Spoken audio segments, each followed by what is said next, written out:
Welcome back, everyone. Next up, we have Jamie Lau, a game artist that will be talking about his experiences and the artworks that he has created. Take it away, Jamie.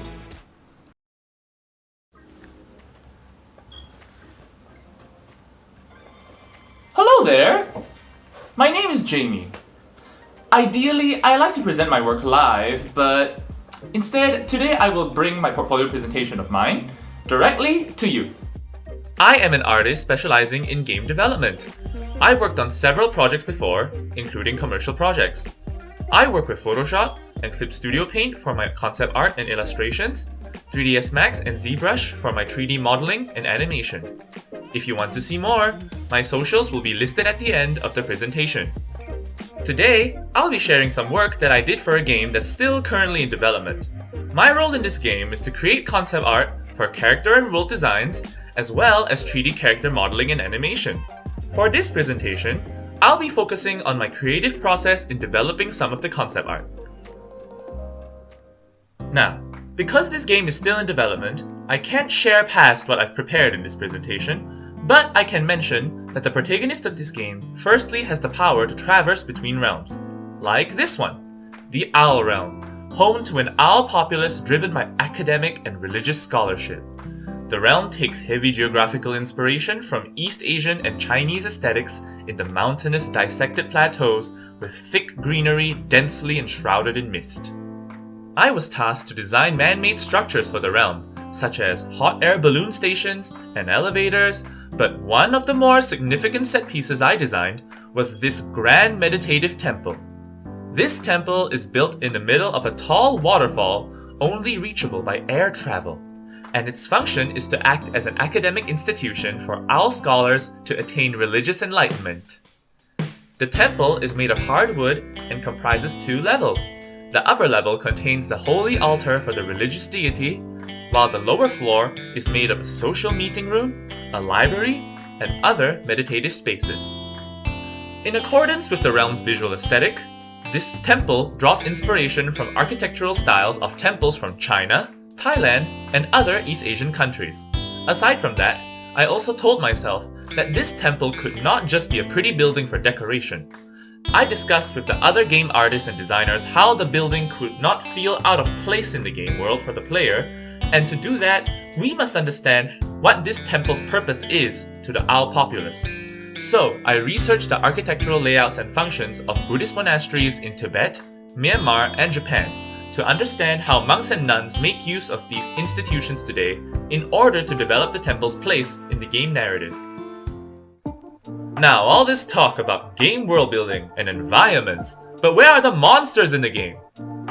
This is a monster that is a mage variant on one of the main enemies of the game. It is shaped like a mushroom, and it attacks with ranged magic like fireballs. The interesting thing is, this monster only attacks when provoked.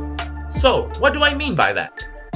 When the player wanders around the Owl Realm, they will see these wandering clouds in the overworld. Seems peaceful, but if the player comes too close, the mushroom cloud would shake its body out into form as it levitates. Its base form would use fire, while its enhanced form would use lightning, generating electricity by rubbing its scarf arms together and blasting it towards its target. Essentially, this monster's attack pattern is to be harmless when unprovoked, but when threatened, it will unfurl itself into a domineering cloud of elemental carnage.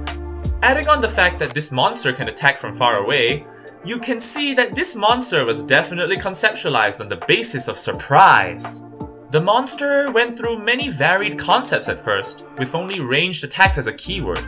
But eventually, I settled on a recognizable mage silhouette with a mushroom shape. This was perfect, as I could get a natural shape of a wizard's hat, furthering the monster's association with magic attacks. The magic attacks were also based in elemental magic, of course, so I used this keyword to develop the monster's visual aesthetic by studying the rough, slimy, or fluffy cotton-like textures of unusual-looking fungi, as well as organic elements like smoke, clouds, and fire to incorporate into the monster's design. The final mushroom cloud design references a cumulonimbus, and because of that, the enhanced forms attacks were changed from fire to lightning. So, with such scary monsters, you need friends in this game to lend you their powers to keep them at bay. Friends like this very huggable big fella here. This bear chief is from the Bear Realm, a realm where icy weather prevails, where the bears live in igloos and lead a simple way of life, hunting, gathering, providing, and being a friend to all.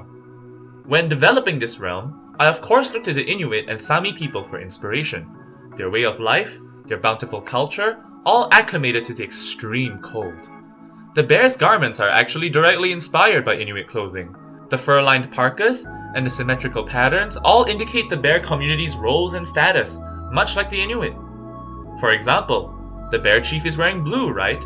Up close, you can see patterns on his clothes that look like waves and fish, so take a lucky guess on what he is. A fisherman, of course! Moving on, how do I set the stage for these bears? Naturally, the geographical keywords were ice, snow, and mountains. When developing the geography, I was curious myself on how the bears interact in this kind of environment, so I started with thumbnail sketches of interesting mountain formations while emphasizing the contrast between black and white. These would be different organic materials like rock, ice, and snow. Because in a video game where you can see hidden details on objects with a simple rotating camera, it'd be cool to experiment with different material objects all in the same area, right? Combining the fact that polar bears can hibernate in caves, as well as continued research on Inuit and Sami villages, ice caves in Iceland and the Antarctic, that's how the image of an igloo civilization inside a large cave with an entrance that looks like a bear's mouth took hold as the core visual identity of the bear community in this realm. Ultimately, this image of the bear realm tells a story of contrasting cold isolation with communal warmth in the user experience. When you explore this realm inside the game, you may feel lost among the boundless snowy mountains and ice sheets outstretched across the horizon, but you also know that these cute, friendly, and huggable bears not only survive amidst these cold extremities, but also keep themselves safe and welcome you into their safe cavern full of warm communal activity. You'll feel warm and safe with company, even in the freezing cold. These are just some examples of the creative processes behind my concept art, which uses a lot of real-life inspirations to create interesting fictional narratives in order to convey a seamless cohesion between gameplay, user experience, and aesthetics. Even though I am individually credited for all the concept art in this presentation, I also want to highlight the collaborative process in concept art. Because developing concept art is a very fruitful process that involves taking a very small, underdeveloped but promising idea, sharing it with someone, gathering input, and then turning it into a really fully fleshed, super interesting, fully formed, fully developed idea with a really attractive image to it. And with that being said, I conclude today's presentation. If you have any questions about me, or if you like my concept art, please feel free to visit my socials or drop me an email at jlicious.art@gmail.com, and I'd be happy to connect. Thank you for watching!